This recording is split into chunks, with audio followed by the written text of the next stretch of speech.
Please like and subscribe my videos and share. मैं संजीत कुमार आपका open mind tutorial के 11th class के physics के एपिसोड 9 में आपका स्वागत करता हूं। आज हम लोग पढ़ेंगे विमाएं एवं विमीय सूत्र। तो सबसे पहले हम लोग पढ़ेंगे विमाएं की विमाएं क्या होती है। तो देखिए, विमाएं का परिभाषा होता है कि किसी भी भौतिक राशि का व्युत्पन्न मात्रक ज्ञात करने के लिए मूल मात्रकों पर जो घातें चढ़ानी पड़ती है, यानी कि मूल मात्रक पर जो पावर चढ़ाना पड़ता है, तो उसी घात को हम लोग डायमेंशन कहते हैं।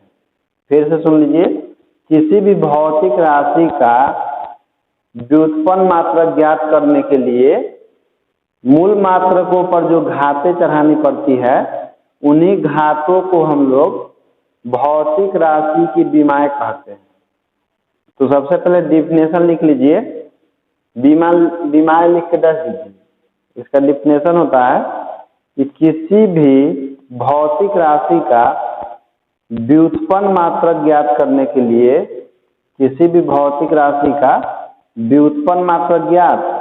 के लिए मूल मात्रकों पर जो घातें चढ़ानी पड़ती है, उन्हें उस भौतिक राशि की विमाएं कहते हैं। पैराग्राफ चेंज करके लिखिएगा कि यांत्रिकी जिसको हम लोग मैकेनिक्स बोलते हैं, यांत्रिकी और उष्मा गतिकी में भौतिक राशियों की विमाएं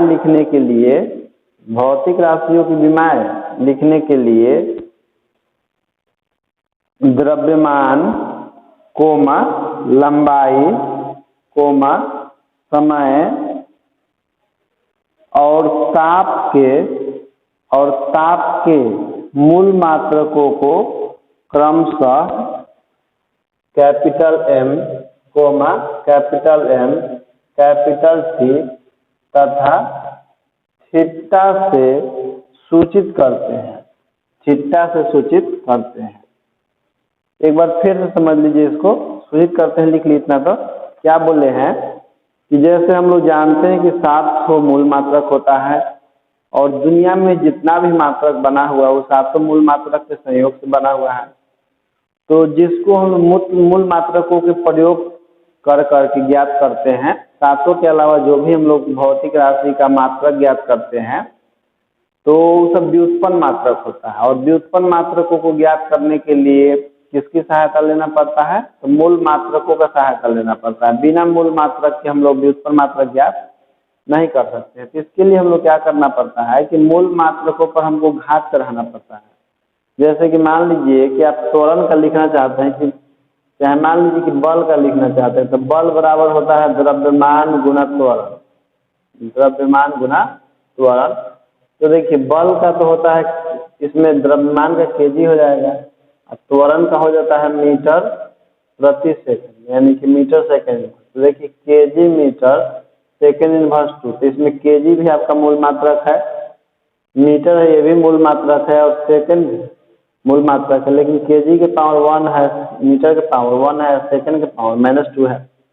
तो ये सब आपका व्युत्पन्न मात्रक है। जो बल है आपका व्युत्पन्न मात्रक है। तो व्युत्पन्न मात्रक हम लोग कैसे ज्ञात किए हैं? तो मूल मात्रक के ऊपर घात चढ़ाकर ज्ञात किए। इसलिए कहा जाता है कि मूल मात्रकों के प्रयोग करके उसके ऊपर घात चढ़ाकर हम लोग व्युत्पन्न मात्रक ज्ञात करते हैं। और व्युत्पन्न मात्रक को ज्ञात करने के लिए मूल मात्रकों के ऊपर हमको घातें चढ़ानी पड़ती है, और वही घात जो है उसका विमा कहलाता है। तो मैकेनिक्स और थर्मोडायनेमिक्स में, यानी कि यांत्रिकी और उष्मागतिकी में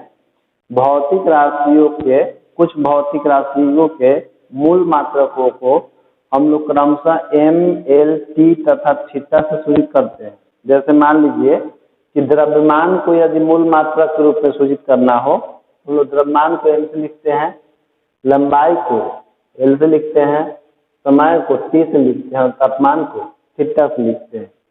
तो वही डिफिनेशन आपका है कि किसी भौतिक राशि का व्युत्पन्न मात्रक ज्ञात करने के लिए मूल मात्रकों पर जो घातें चढ़ानी पड़ती है, उन्हीं घातों को उस भौतिक राशि की विमाएं कहते हैं। और यांत्रिकी और ऊष्मागतिकी में जो आपका मूल मात्रक है, जैसे द्रव्यमान के लिए मूल मात्रक को m से लिखा जाता है, लंबाई के मूल मात्रक को l से लिखा जाता है, समय के मूल मात्रक को t से लिखा जाता है और ताप मूल मात्रक को थीटा से लिखा जाता है।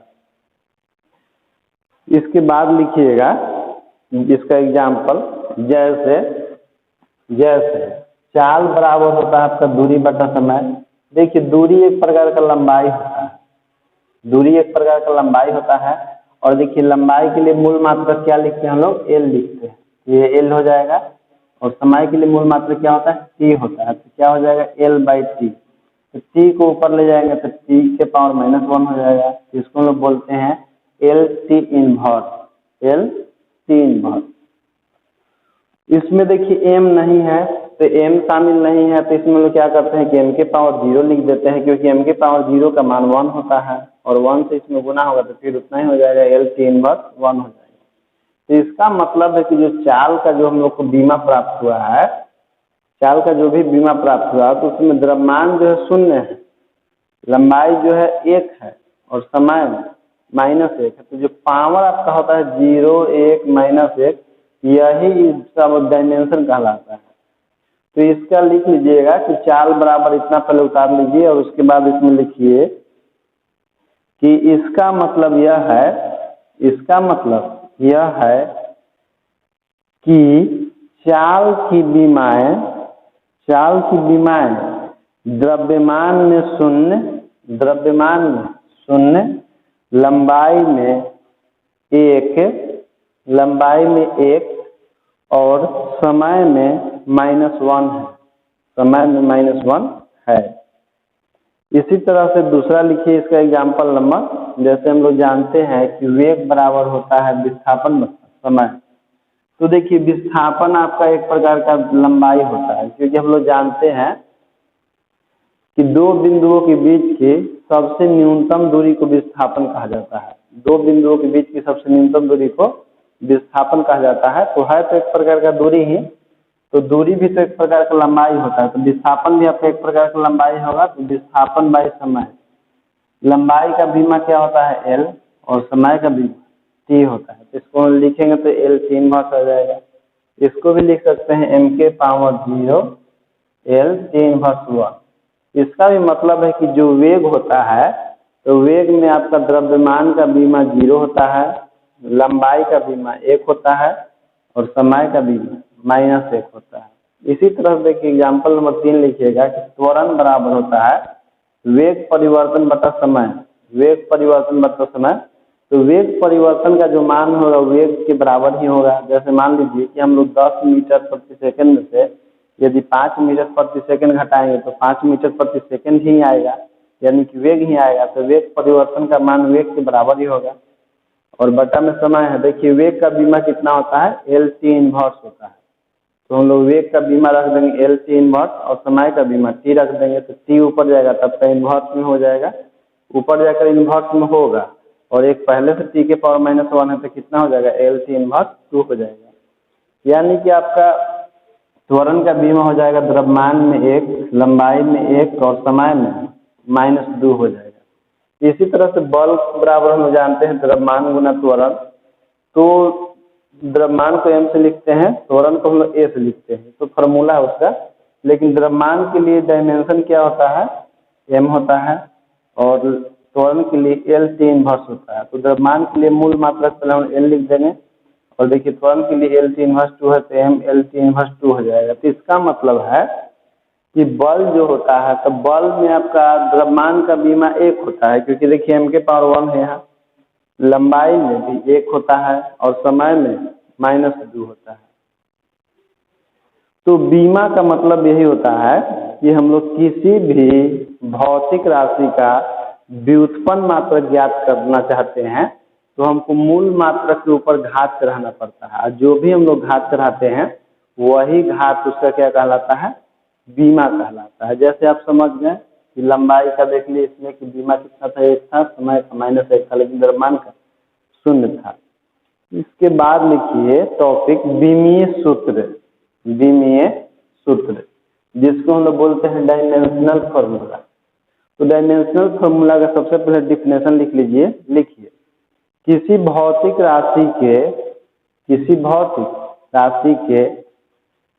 बीमा को प्रदर्शित करने के लिए, किसी भौतिक राशि के बीमा को प्रदर्शित करने के लिए मूल मात्रकों के संयोग से बना, किसी भौतिक राशि के बीमा को प्रदर्शित करने के लिए मूल मात्रकों के संयोग से बना व्यंजक, मूल मात्रकों के संयोग से बना व्यंजक विमीय सूत्र अथवा विमीय समीकरण कहलाता है। विमीय सूत्र अथवा विमीय समीकरण कहलाता है। जैसे लिखिएगा कि कार्य की बीमाएं, वर्क की बीमाएं यानी कार्य की बीमाएं द्रव्यमान में 1, लंबाई में +2 तथा समय में -2 है।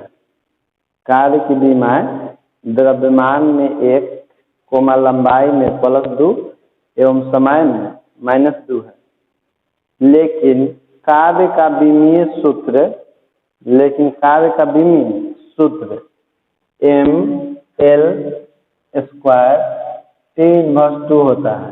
लेकिन कार्य का विमीय सूत्र mL² T−2 होता है।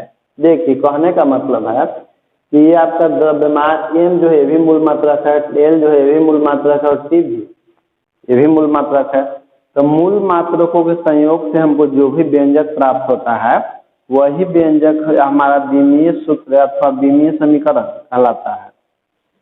तो ये आपका जैसे कि द्रव्यमान का इसमें बीमा 1 है, लंबाई का बीमा 2 है, समय के बीमा -2 है। तीनों के संयोग से हम लोग लिख दिए बिग ब्रैकेट में mL² T−2। तो यही आपका विमीय सूत्र अथवा विमीय समीकरण कहलाता है। ठीक, इसके बाद एक नोट लिखिएगा कि व्यवहार में यानी कि जब हम लोग प्रयोग करते हैं, जो हम लोग पढ़ रहे हैं, व्यवहार में बीमाएं प्रदर्शित करने के लिए, व्यवहार में बीमाएं प्रदर्शित करने के लिए विमीय सूत्र ही लिखा जाता है। व्यवहार में बीमाएं प्रदर्शित करने के लिए विमीय सूत्र ही लिखा जाता है। देखिए इसका मतलब समझ लीजिए। जैसे मान लीजिए कि हम कहते हैं कि बल का बीमा बताएं, बल का बीमा बताएं, तो बल का देखिए एक्चुअल में हम जानते हैं कि mL T/2 होता है बल के लिए। इसमें द्रव्यमान का बीमा 1 होता है, लंबाई का बीमा 1 होता है, समय का बीमा -2 होता है। तो बीमा तो इसका पावर होता है।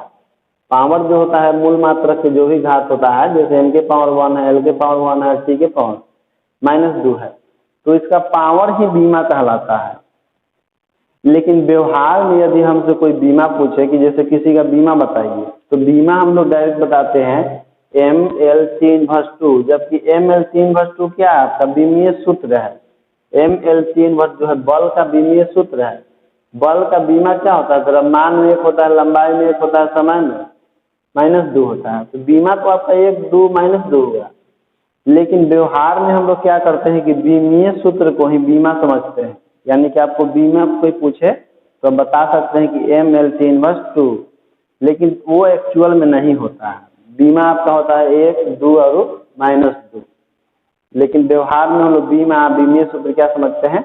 एक ही समझते हैं। इसके बाद नोट नंबर 2 लिखिएगा कि संख्या और शुद्ध अनुपात की बीमाएं नहीं होती है। संख्या और शुद्ध अनुपात की बीमाएं नहीं होती है क्योंकि ये मूल मात्रकों पर निर्भर नहीं करते हैं। क्योंकि ये मूल मात्रकों पर निर्भर नहीं करते हैं। मूल मात्रकों पर निर्भर नहीं करते हैं। जैसे में लिखिएगा, जैसे अपवर्तनांक, अपेक्षिक घनत्व, विकृति, विकृति, कोमा, कोण, कोण, कोमा, आपेक्षिक परावैधुता, आपेक्षिक परावैधुता, कोमा, त्रिकोणमितीय अनुपात, त्रिकोणमितीय अनुपात, जैसे लिख लीजिएगा ब्रैकेट में त्रिकोणमितीय अनुपात के ब्रैकेट में sine theta, tan theta, cot theta, sec theta, cosec theta इत्यादि कर लीजिएगा, 6 होता है।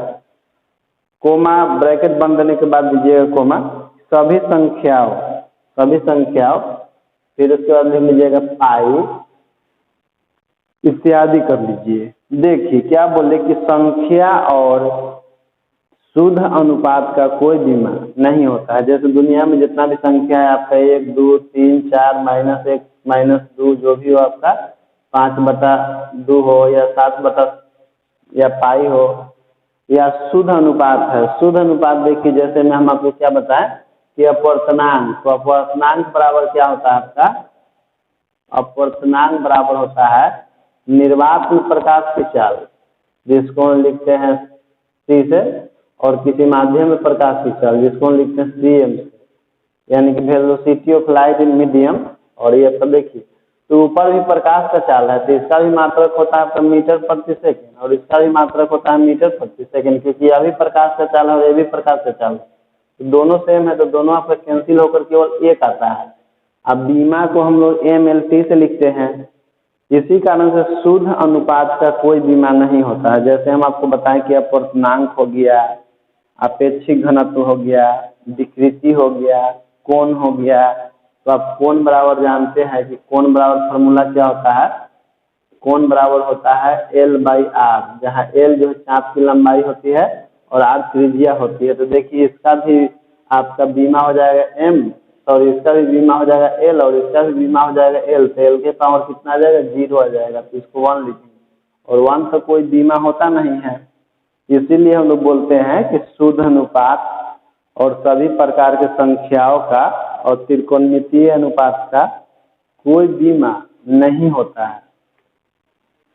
ठीक, इसके बाद नोट 3 लिखिएगा कि बीमीय सूत्र को हमेशा, बीमीय सूत्र को हमेशा अंग्रेजी के बड़े अक्षरों से, अंग्रेजी के बड़े अक्षरों से बड़े कोष्ठक में लिखते हैं, बड़े कोष्ठक में लिखते हैं। बीमीय सूत्र को हमेशा अंग्रेजी के बड़े अक्षरों से बड़े कोष्ठक में लिखते हैं। जैसे देख लीजिए जो बीमीय सूत्र हम लोग अभी लिखे थे, जैसे बल का बीमीय सूत्र लिखे थे, तो बल का बीमीय सूत्र क्या होता है, M/L/2।